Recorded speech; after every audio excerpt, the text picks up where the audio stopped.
আল্লাহ বলতেছেন ইন্নাল্লাযীনা ইয়াতলুনা কিতাবাল্লাহ, নিশ্চয়ই যারা তেলাওয়াত করে আল্লাহ পাক রব্বুল আলামিনের কিতাব।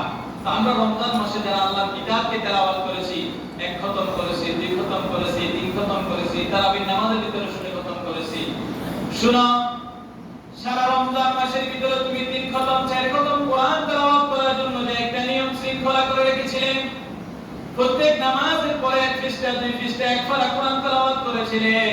কেন? এই কোরআন অবতীর্ণের মাসের বরকতের কারণে, মহব্বতের কারণে আমি কোরআন নাযিল করেছিলাম। সেই ভয়ে আমি তোমাকে যে কোরআনের মাসে বরকত দিয়েছি, হায়াত দিয়েছি, রিজিক দিয়েছি, এগুলোর শুকরানা স্বরূপ তোমার দিলের ভিতরে একটা ভয় কাজ করছিল।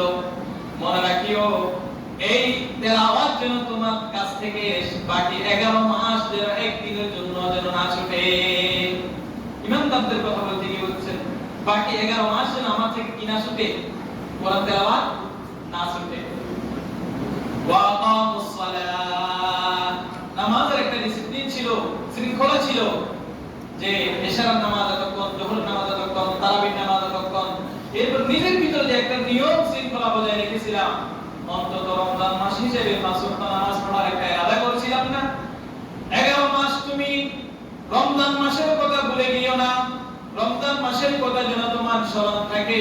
বাকি 11 মাসও তুমি রমজান মাসের ভিতরে যে ডিসিপ্লিন রক্ষা করে তুমি চলছিলে, বাকি 11 মাসও তোমার যেন নামাজ তোমার থেকে যেন না ছুটে। ওয়া আকামুস সালাত, নামাজ প্রতিষ্ঠা করো, নামাজ কায়েম করো, নামাজ আদায় করো। তাইলে আমাদেরকে নামাজের কথা বলছে যে বাকি 11 মাস যেন আমরা কি না ছুটি, নামাজ আমাদের থেকে না ছুটে। ওয়া আনফাকু মিম্মা রাযাকনাহুম সিররান ওয়া আলানিয়া, রমজান মাসে আমরা সারা বছরের যাকাতের একটা হিসাব করেছিলাম, মানুষকে যাকাত দিয়েছিলাম, ফিতরা দিয়েছিলাম। কি বলে, সারা 11 মাসের ভিতরে কি আমরা কেউ যাকাত দিই? সাধারণত বেফরহারে আমরা দিই না। কিন্তু যারা বুদ্ধিমান, যাদের যাকাত আসে, তারা একটা হিসাব রাখে যে কেউ যদি দান বা সাহায্যের জন্য আসে, নিজস্ব ভিতরে টাকাটা কাউন্ট করে রাখে যে আমি ওকে এত টাকা দিছি, সে তো যাকাত খাওয়ার উপযোগী। এখন সে মনে মনে যাকাত দিতেছে, হিসাব মনে মনে কি করে হিসাব রাখি যে এটা আমার যাকাতের টাকা থেকে দিয়েছে। যাকাতের বছরটা হিসাব করে কখন? রমজানে। এখন রমজান মাসে আসি দেখলো যে আমার 1 লক্ষ টাকা যাকাত আসছে, সারা বছর আমি দিলাম 50,000 টাকা, তাহলে আমার আর কত আছে যাকাতের? 50,000। ওয়া আনফাকু মিম্মা রাযাকনাহুম, তোমরা রমজান মাসে যেরকম যাকাত দেওয়ার একটা মন মানসিকতা থাকে, রমজান মাসের দান খয়রাত করার মতো যেরকম একটা মন মানসিকতা তোমার থাকে, তোমার যাবতীয় সম্পদের একটা হিসাব কষার যেরকম একটা মন মানসিকতা থাকে, মানুষকে দেওয়ার যেরকম একটা উদার মানসিকতা তোমার থাকে, মনে রাখিও এই মানসিকতা যেন তোমার রমজানের মধ্যে সীমাবদ্ধ না থাকে। বাকি 11 মাসেও যেন তোমার এই দান খয়রাত করার মানসিকতা যেন জিন্দা থাকে। ওয়া আনফাকু মিম্মা রাযাকনাহুম সিররান ওয়া আলানিয়া, খরচ করার ভিতরে, খরচ করার মধ্যে, খরচ করার সময়, সদকা করার সময়, দান করার সময়, যাকাত দেওয়ার সময় আল্লাহ কিছু সিস্টেম বানিয়ে দিয়েছেন। কি কথা বলেছেন? সিররান ওয়া আলানিয়া। সিররা মানে গোপনে, ওয়া আলানিয়া মানে প্রকাশ্যে। তো তুমি যদি তোমার যাকাতটা গোপনে দাও, অথবা তুমি তোমার যাকাতটা যদি প্রকাশ্যে দাও, ফালা ইয়ারজুনা তিজারান লান তাবুর, তুমি আশা করতে পারো তোমার এই দান খয়রাত, তোমার এই আমলের প্রতিদান আল্লাহ পাক রব্বুল আলামিন কখনো ধ্বংস করবে না। তাহলে আমি যদি প্রকাশ্যে দিই এটাও ধ্বংস করবে না, আমি যদি গোপনে দিই তাও ধ্বংস করবে না। এখন অনেকে বলে অমুকে যাকাত দেয়, মানুষের দেখায়, তুমি দাও না, ফেলে তুমি ফেলে দাও না, অমুকে যাকাত দিয়ে মানুষের দেখায় ফেললেন, এই কথা তোমার মুক্তি বাইরে। তুমি ফেললে 1 লক্ষ টাকা 10,000 টাকা দিয়ে দেখায় দাও না। আমাদের মুসলমানদের সবচেয়ে বড় দোষ হলো হিংসা। সবচেয়ে বড় দোষ কি? হিংসা। মানুষ দেখা এটাও দোষ, দে না কা এটাও দোষ, প্রকাশ্যে দেখা এটাও দোষ, গোপনে দেখা এটাও দোষ। কোন মানুষ গোপনে গোপনে তার যাকাতটা দিয়ে দিল, আর বাকি যারা হকদার সবাইকে পাইছে নি, গোপনে দিছে না।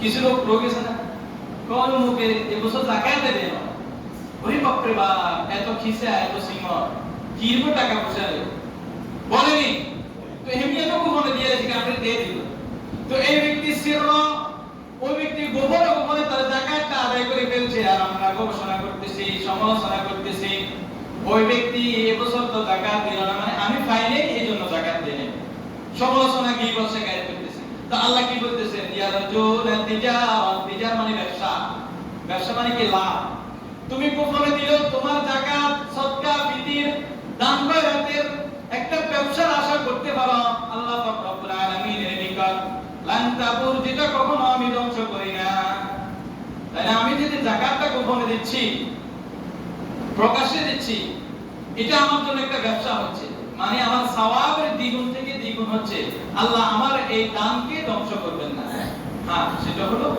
আপনি এটা বলতে পারেন যে কোনো জিনিস সরাসরি দিলে নিজের ভিতরে কি আছে একটা আমিত্ব আসতে পারে যে আমি দানবী এরকম কিছু হয়তো আসতে পারে এইজন্য হয়তো অনেকে বলে ডান হাতে দিলে বাম হাতে যেন না জানে কেন এই হাদিসটা সবাই বলে যে দে সেও জানে যে নে সেও জানে নিবেশমে মনে থাকে যে ডান হাতে দিলে যেন বাম হাতে না জানে তো না দিলে কেউ ডান হাতে দিলে বাম হাতে যোগ করতে না পারে না কেউ কেউ তো দেখাই দেয় না উনি তো দিছে তো এই মানসিকতা বলেন না উনি যে দিছি তো ডান হাতে দিছে বাম হাতে জানে না মানে উনি যে দিছে আমি জানি না উনি দিছে এই কথা বলেন না উনি দিছে উনি সব সময় রমজান মাসে 500-1000 টাকার একটা বস্তা সেমাই চিনি খেজুর বুট পেঁয়াজু বিভিন্ন যাবতীয় বিষয়গুলো উনি এক বস্তা সমাজের সবাইকে দেয় কিন্তু এক বছর হয়তো উনি দিতে পারে নাই এখন সমাজের বিভিন্ন লোকের গবেষণা উনি 1.5 বছর যাকাত দেওয়া দান করা বন্ধ করে দিয়েছে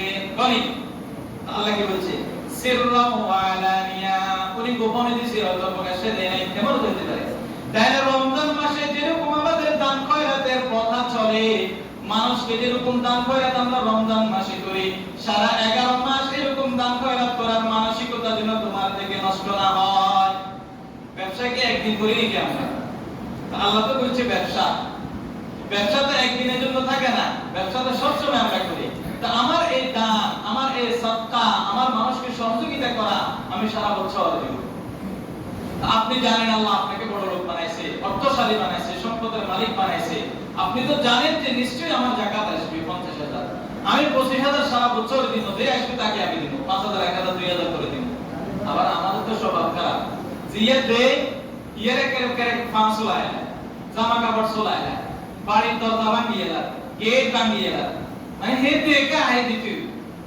এই দিতে দিতে যাকাত টাকা শেষ আর নাই এখন পকেট থেকে দিতে হবে না পকেট দিয়ে দাও পকেট ফন্ড কাটি দিয়ে দাও আসেনি আমরা হলাম মানুষ এরকম বুঝতে রাজি না মানুষকে আর যাকাত হলো এমন জিনিস এটা উঠানামা করে অর্থনৈতিক ব্যাপার সেবা না এটা উঠানামা করে এই বছর যদি আপনি 1 লক্ষ টাকা যাকাত দেন সামনের বছর হয়তো 1 লক্ষ টাকা নাও হতে পারে ঠিক না কোন এই বছর 1 লক্ষ টাকা দিলে সামনের বছর 2 লক্ষ টাকা দিতে হবে আমি তো সেই মানসিকতা প্রকাশ করি আমরা কিছু আছি মনে হয় যেন উনি সামনের বছর 3 লক্ষ টাকা দিতে হবে টাকা কি এক আজীব আমরা মুসলমান এজন্য আমরা চাই ওয়াফিয়াহুম উজুরাহুম ওয়া ইয়াজিদাহুম মিন ফাদলি লিওয়াফিয়াহুম তোমাদের এই সবগুলোর অবদান তুমি নামাজ পড়ো তুমি কোরআন তেলাওয়াত করো তুমি মানুষকে দান খয়রাত করো গোপনে করো প্রকাশ্যে করো যাবতীয় ইবাদতগুলো যেভাবে করো তোমার সবগুলোর প্রতিদান পরিপূর্ণ তোমাকে দেওয়া হবে